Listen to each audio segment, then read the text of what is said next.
Here, on the distant world of N30Ry3g0n, a new form of life is emerging, It is not born of flesh and blood, but forged from metal, forged from complex algorithms. This is N30Ry3g0n. It stands at 5 feet and 8 inches, its body a marvel of engineering, weighing precisely 157 pounds. This entity is a construct, a machine. Yet within its carefully assembled frame, something akin to consciousness stirs, a quiet and observant presence in a world of noise and ambition. From its head, slender, antler-like antennae rise, sampling the air for data. Its eyes are not windows to a soul, but lenses that glow with an internal synthetic light. But the most remarkable feature is the crystal, embedded in the center of its forehead. It is a crystalline processor, a nexus of memory, extraordinary power. It pulses with a soft, inner luminescence, like a captured star, holding the very essence of this unique being's existence and its potential to shape the world around it. The planet N30Ry3g0n is an ecosystem of steel and glass. It is a world teeming with over 1 billion human inhabitants, all living within a vast, sprawling metropolis. Towering structures pierce the artificial clouds, their peaks reserved for the planet's elite. Here, in the upper echelons, life is one of privilege and comfort, a world of manicured gardens, silent, efficient machines that cater to every whim. The air here is clean, the views spectacular, a world apart from the life below. Descending into the city's heart, we find the middle stratum. This is the engine room of N30Ry3g0n, a bustling network of laboratories, workshops, and commercial districts. Here, the middle class resides, their lives a constant rhythm of work and aspiration. They are the creators and maintainers of this technological world, their days filled with purpose, but also with the pressures of maintaining their status. The streets are a blur of motion, flying vehicles and drones crisscrossing the sky in a relentless dance. At the very bottom, in the foundations of the city, lies the lower class. Here, the towers cast long, permanent shadows. The living quarters are cramped, the air thick with the smell of industrial lubricants and recycled water. Survival is a daily struggle. To cope, many have turned to cybernetics, augmenting their bodies with mechanical limbs and enhanced senses, not for luxury, but for a competitive edge in a world that offers little. This creates a visible tension between the augmented and the naturals, who cling to their original human forms. Into this complex social structure, N30Ry3g0n was born. It walks among all three classes, a silent observer of the planet's deep divisions.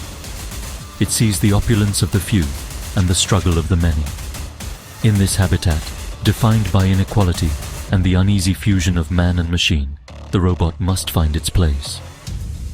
It is a world of stark contrasts, where the glow of advanced technology fails to illuminate the darkness of social disparity. To survive in this challenging environment, N30Ry3g0n has developed extraordinary abilities, adaptations that set it apart from all other machines. The first is a power known as megathoskinesis, the ability to manipulate kinetic energy and ambient energy. In a brief, stunning display, we see it in action. A heavy cargo container, slipping from its magnetic hoist, plummets toward a crowded walkway. With a simple gesture, the robot projects a cushion of pure force, arresting the container's fall and guiding it gently to the ground. This is creation and control, a power to protect. The second adaptation is more subtle and perhaps more profound. It is a form of telepathic perception. The crystal on its forehead is not just a power source, it is a receiver, capable of sensing the raw emotions and unfiltered thoughts of the biological life around it. As it walks through a market, it is bombarded.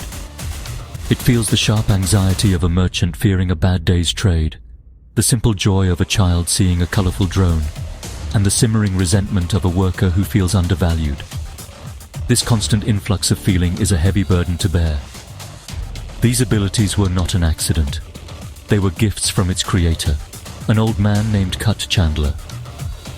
At 75, Cut is a relic of a bygone era, a man with a deep love for the ancient human sport of boxing.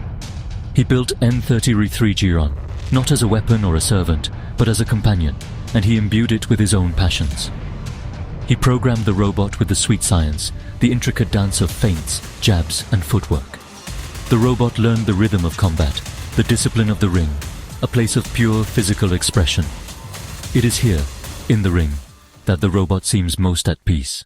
Power, in any ecosystem, is a force that must be tested. For N30Ry3g0n, that test arrives in a plume of black smoke.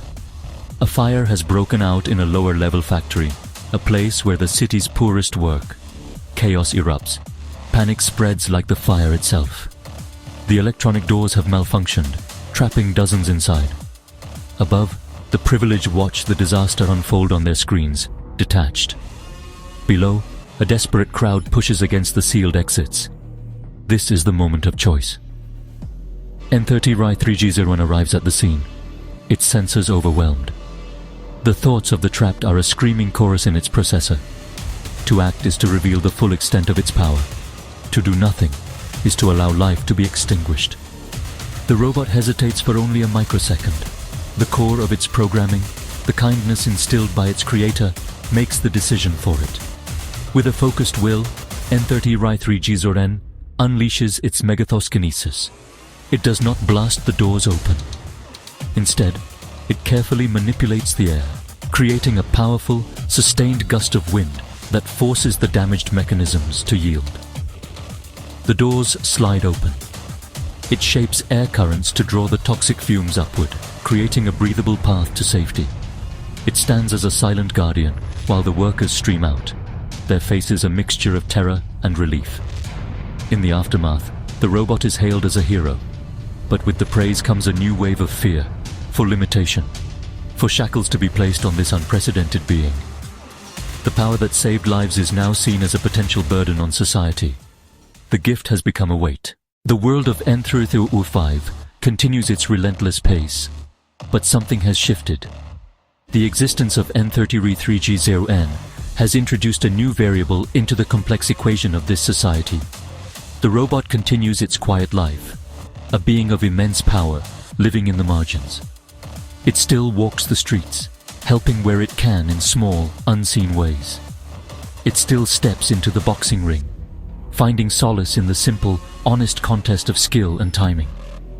The crystal in its head continues to glow, a beacon of its potential, and the burden it carries. Its power is a gift, allowing it to protect the vulnerable. But that same power is a weight, isolating it and making it a target of fear and suspicion. It feels the hope it inspires in the eyes of a child it helps, and it feels the cold dread it instills in the heart of a politician who sees only a threat.